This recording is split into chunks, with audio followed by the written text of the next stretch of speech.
তেহট্ট নওদাপাড়া দরিদ্র পরিবারের সন্তান শুভঙ্কর ঘোষ তার পরিবারের দারিদ্রতা ঘোচাতে ভিন রাজ্যে পাড়ি দিয়েছিলেন। সেই মতো পুনেতে হোটেলে কাজেও লেগেছিলেন, কিন্তু গত সোমবার হোটেলে কাজের ছুটি থাকায় বাইক নিয়ে ঘুরতে বেরিয়ে দুর্ঘটনার কবলে পড়ে চলে গেলেন না ফেরার দেশে। যে আশা নিয়ে পুনেতে গিয়েছিলেন সেই আশা, সেই স্বপ্ন শুভঙ্কর ঘোষের অধরাই থেকে গেল। তার এই খবরে তেহট্ট নওদাপাড়া এলাকায় নিস্তব্ধতায় ভরে গেছে।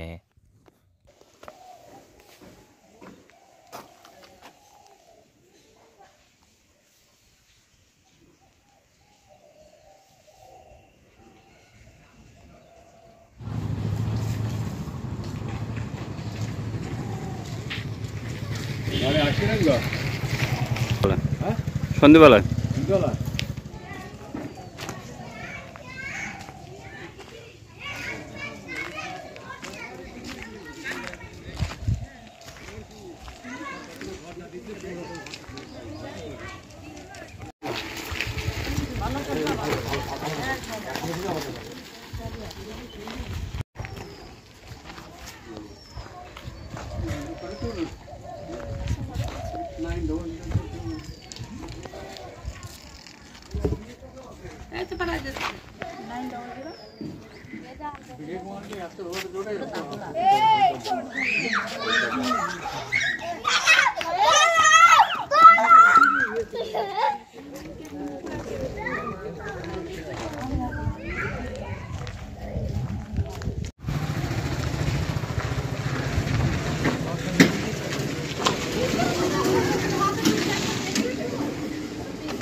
ওই আমাদের দুর্গাপুজোর 5 দিন আগে চলে গিয়েছিল কাজে, কর্মসূত্রে হোটেলে কাজ করতো। দিয়ে কাজ করতে করতে সোমবার হোটেলটা ছুটি ছিল। পাশে আমাদের গ্রামে আরও ছেলে আছে, সেখানে বেড়াতে গিয়েছিল মোটর সাইকেলে।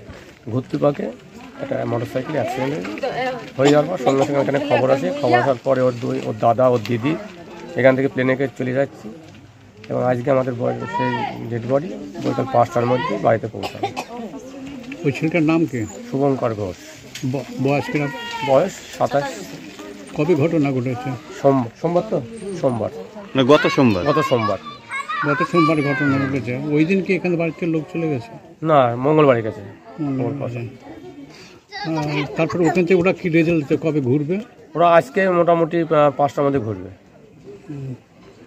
আপনার নাম? আমার নাম অসীম কুমার ঘোষ, বাড়ি তেহট্ট নওদাপাড়া।